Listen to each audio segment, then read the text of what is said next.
जय महाकाल, जय माँ कामाख्या। हम गुरु कराल रुद्र तारा कौलाचारी महाराज आप सभी का पुनः स्वागत करते हैं हमारे इस YouTube चैनल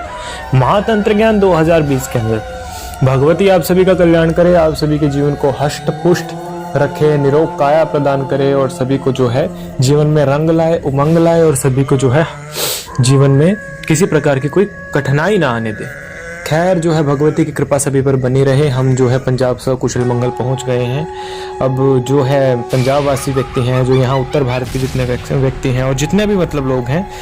वो सब जो है तंत्र साधक है, तंत्र जिज्ञासु हैं और जो है समस्या वाले लोग हैं, तो वो हमसे जो है यहाँ आकर के मिल सकते हैं लॉकडाउन खुलने के बाद, ये थोड़ा सा कोरोना खत्म होने के बाद। तो हम सभी को यहीं पे बुलाते हैं और यहीं से अपनी आगे की जो है तंत्र यात्रा को आरंभ करवाते हैं सभी को। ठीक, भगवती आप सभी का कल्याण करे, आप सभी के जीवन में रंगत लाए, उमंगत लाए और सभी को जो है हष्ट पुष्ट और निरोग काया दे। आज जो है हमारी साधना जो है एक ऐसे टॉपिक के ऊपर है जिसके बारे में शायद आपने कभी सुना भी नहीं होगा, कुर्मी चक्रण के बारे में। कुर्मी चक्रण के बारे में जो है ये हमारा बेसिक कोर्स का जो पहला हमारा पार्ट छूट गया था, उसी को जो है हम आगे बढ़ा रहे हैं। हमने लास्ट बताया था कि कोई साधक सिद्धि करता है तो वो उसको किस स्थान में उसको जो है स्थान देता है, उस सिद्धि को उसको अपने आसन के नीचे संजो करके रख लेता है और उस सिद्धि को जो है इस प्रकार से सिद्ध करता है और सिद्धि उसके आसन से उसके सभी जो है शब्दों का या उसके सभी प्रश्नों का जवाब देती है। तो बशर्ते ये तो हुआ जवाब देना, अब ये हुआ कि साधक रख भी लेगा, बशर्ते उससे अब काम कैसे लेगा, क्योंकि साधक तो उससे पूछ लेगा, वो बता देगी बशर्ते, किंतु उसको लगने वाला भोग कैसे पता चलेगा साधक को, और वो जो साधना सिद्ध की है आपने बशर्ते उसका बंधन कैसे होगा साधना का, क्योंकि आपने तो आसन बंधन कर लिया और देह रक्षा सूत्र कर लिया जिससे आपका आसन भी बंध गया, देह भी बंध गई, बशर्ते सिद्धि को कैसे बांधोगे, वो तो स्वतंत्र स्वरूप में घूम रही है। ठीक, उसको बांधने के लिए भी तो कोई चक्रम चाहिए ना, जिस चक्रम को बोला जाता है उसको बोलता है कुर्मीकरणम चक्रम। ये जो कुर्मीकरणम चक्रम होता है यह मृतवत्सना की एक साधना का एक भाग है, अर्थात जब भी कोई साधना होती है या कोई संबंधित सिद्धि होती है तो वह मृतवत्सना अर्थात वह जो है उसकी जो है मृत्यु लोक के क्षेत्र में या किसी को यदि मृत्यु लोक से उस साधना के माध्यम से बचाना हो तो उसके द्वारा अत्यधिक साधना की जो ऊर्जा है वो युक्त होती है, अर्थात ऊर्जा का प्रयोग करना पड़ता है। बशर्ते उसी में सभी जो है आपकी ऊर्जा खत्म हो जाएगी तो हो सकता है कि आपकी साधना पूर्ण रूप में असफल हो जाए और आपकी जो है सिद्धि ही भाग जाए। बशर्ते तो इस सिद्धि को रोकने के लिए, इसके हनन से रोकने के लिए और आपकी की गई मेहनत को बचाने के लिए बशर्ते इसके द्वारा जो काम करना किया जाता है उसको किया जाता है कुर्मी चक्रम। अर्थात जब भी आप साधना करते हैं उस साधना की सिद्धि को अपने मनचाहे काम के लिए प्रयोग करने के लिए जो भेंट वगैरह दी जाती है, किस समय दी जाती है, किस मात्रा में, किस विधि के द्वारा देना पड़ता है, वो विधि कहलाती है,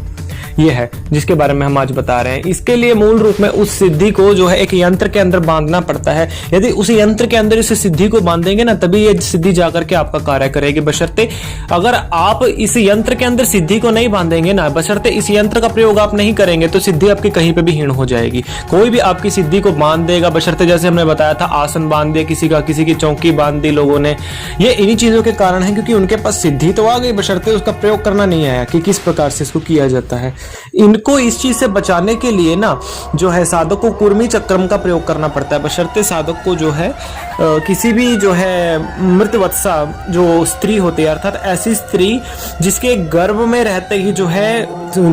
संतान जो है वो खंडित हो जाए गर्भ के अंदर ही, या बशर्ते 7वें माह में आकर के उसका गर्भ स्तंभन हो जाए, गर्भ गिर जाए उसका,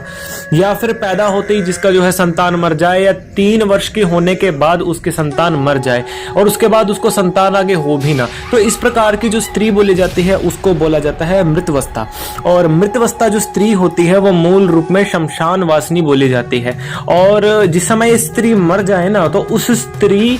को जगाना पड़ता है सर्वप्रथम, क्योंकि वही एक स्त्री है इस प्रकार की जो कि संतान सुख को समझती है, बशर्ते हर किसी की समस्याओं को हल करने के लिए आपकी सहायता करेगी। ठीक, तो उस मृतवस्था की जो है माला को जो है प्रयोग करना पड़ता है। माला किस प्रकार से बनेगी अब उसकी, बशर्ते शमशान भूमि के अंदर अमावस्या के अंदर जा करके जो है उसी मरी हुई स्त्री की जिस स्त्री की हमने बात किया, उसकी साड़ी का प्रयोग करना पड़ता है, बशर्ते उसके पाँव की किसी जूती वगैरह का प्रयोग करना पड़ता है, या कोई भी मतलब उसने जो पाँव के अंदर, चाहे उसने पायजनिया अगर पाँव में उसने पाई हो, बशर्ते उसने जो है बिछुए अगर पैरों में पहने हो उसने, या बशर्ते उसकी जीवित अवस्था में उसके पाँव की मिट्टी अगर किसी ने उठाई हो, या उसके सर का किसी ने बाल अगर उतारा हो, या हाथ के नाखून, अर्थात कोई भी ऐसी चीज जिससे उसे संपर्क स्थापित किया जा सके, तो उस औरत को जिस स्थान पे दफनाया जाता है, बशर्ते ये याद रखिए कि उस औरत को जलाया ना जाए शमशान के अंदर, जला दिया आपका काम खराब हो जाएगा। और अमावस्या के दिन जा करके उसके पाँव की मिट्टी को लेकर के और उसकी जो रीढ़ की हड्डियां हैं जो उसको निकालना पड़ता है, उसको एक विशेष नक्षत्र में जो है उसकी विधिवत पूजा करके उसके कंकाल की, उसके बाद जाकर के उसकी रीढ़ की हड्डियों से एक माला का निर्माण होता है जिसको मृतवस्था माला बोला जाता है, जिसको कुर्मी चक्रण के ऊपर रखना पड़ता है। जिस समय ये मृतवस्था माला जागृत होती है ना, तो शमशान की जितनी भी जो है ये मृतवस्था नाम की जो है साधिकाएं होती हैं, ये साधिकाएं कहलाई जाती है, क्योंकि ये मूल रूप में जो है डायन स्वरूप ही हो जाती हैं ये स्त्रियां, क्योंकि इनका जो है ना तो कोई आस ना पास होता है, इनका मतलब ये लगा करके चले कि इनका वंश आगे नहीं बढ़ता, तो ये लगा करके चले। जिस आदमी के साथ ऐसा हो कि जिसके बच्चा होने के बाद ऐसे 3 साल के बाद वो मर जाए, आगे बढ़ ना पाए, वो प्रेत योनि में चला जाता है। और वो स्त्री जिसके जो है 3 वर्ष होने के बाद आगे जिसको जो है बच्चा ना हो पाए, बशर्ते वो औरत कहलाई जाती है मृतवस्था। तो मृतवस्था जो होती है वो ये लगा करके चलिए, उसको मूल रूप में जो है जगाना पड़ता है। उसके लिए जो है एक शुभ मार्ग में जो है अपा मार्ग की जड़ और लक्ष्मणा की जड़ को जो है साथ में जो है रंगबाली गऊ जो होती है उसके दूध में पीस करके जो है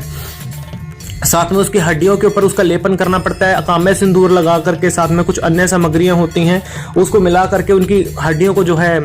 मथना पड़ता है और उसके ऊपर जो है संबंधित जो है उसको मुंडों का आकार दे करके उसको 108 मुंडों का आकार देना पड़ता है। उसके बाद उस माला का निर्माण होता है। उस माला के ऊपर जाप करके कुर्मी चक्रण को जागृत किया जाता है और उस कुर्म चक्र के अंदर बैठ करके आपकी सभी सिद्धियां आपका काम आसानी से करती हैं। ना ही आपकी कभी सिद्धियां बंध सकती हैं और ना ही कोई उनको बांध सकता है, बशर्ते इनका आप कितना ही प्रयोग करें, दिन रात प्रयोग करें भले इनका, ना तो इनकी शक्ति खत्म हो पाएगी और ना ही ये सिद्धियां आपको छोड़ के कहीं जा सकेंगी, बशर्ते क्योंकि ये कैद खाने के अंदर सिद्ध हो जाएंगी। और सामने वाले के घर में क्या समस्या है, तो इस समस्या को आपको किसी देवी देवता को बताने की बजाय बल्कि मृतवस्था नाम की जो एक डायन होते हैं, डायन के प्रकार है ये भी मृतवस्था, क्योंकि डायने भी जो है 256 प्रकार की होती हैं, जिसमें से एक प्रकार की डायन है उसको मृतवस्था बोला जाता है। तो मृतवस्था नाम की जो ये डायन है उसको जो है उनके घर पे आप जो है भेज सकते हैं, क्योंकि ये बशर्ते देवी देवताओं के साथ भी यह रह सकती है।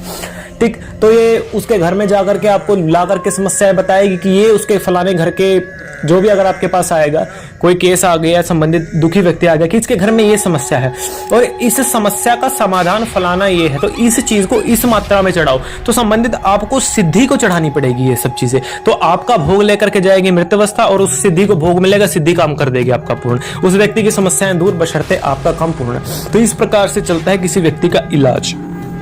जो कॉलमार्क के अंदर चलता है पूर्ण रूप में। तो इसके लिए मृतवस्था और कुर्म चक्रण को जगाना अनिवार्य है, जो बशर्ते गुरु कृपा के अंदर ही जो है किया जा सकता है। बशर्ते आप इसको जो है खोल तो देंगे, क्योंकि जब इसको कुर्म चक्र को खोलेंगे तभी सिद्धि आपका काम जा करके करेगी ना। बशर्ते जिस समय सिद्धि अपना काम लेकर के वापस आए तो उसको उसी जो है कुर्म चक्र के यंत्र के अंदर उसको वापस बांधना पड़ता है। तो उसको बांधने का भी जो है विधान आना चाहिए और खोलने का भी विधान आना चाहिए। तो ये 2 विधान है जिस विधान से सिद्धि चलती है, और एक होती है मृतवस्था जिसको काबू करना आना चाहिए व्यक्ति को। बशर्ते 3 सिद्धियां हैं जो आपका काम पूर्ण रूप से करती हैं। जिन लोगों को कुछ भी नहीं पता ना इस क्षेत्र के बारे में और अपने आप को तांत्रिक कहलवाते हैं, उनके ऊपर हम कहते हैं कि उनके ऊपर लख लानत है, उन लोगों के ऊपर उनके जो है धिक्कार है, उनके जीवन के ऊपर जो तंत्र के नाम पे लोगों को गुमराह करते हैं, बदनाम करते हैं तंत्र के क्षेत्र को। एक और बात याद रखिए, ज्यादातर लोग हमारे पास कहते हैं कि गुरुजी हमारे ऊपर तंत्र किया गया, ऐसा किया गया, वैसा किया गया। बशर्ते याद रखिए कि तंत्र कभी किसी का बुरा नहीं करता। हम ये पहले भी बोलते हैं कि तंत्र कभी बुरे के लिए नहीं होता, बशर्ते आपकी समस्याओं को दूर करने के लिए तंत्र किया जाता है। बशर्ते एक पिस्तौल है वो आप पुलिस वाले के हाथ में देंगे, दूसरा यदि आप टेररिस्ट के हाथ में देंगे तो टेररिस्ट आपका बुरा ही करेगा, बशर्ते एक पुलिस वाला कभी आपका बुरा नहीं करेगा, याद रखिए। और जो है ये जो गृहस्थ लोग होते हैं ना, ज्यादातर जिनको पता है कि उनके घर में चूल्हा नहीं जलेगा जब तक वो किसी का अच्छा नहीं करेंगे और बुरा नहीं करेंगे आपके अकॉर्डिंग, जब वो नहीं चलाएंगे आपके काम को,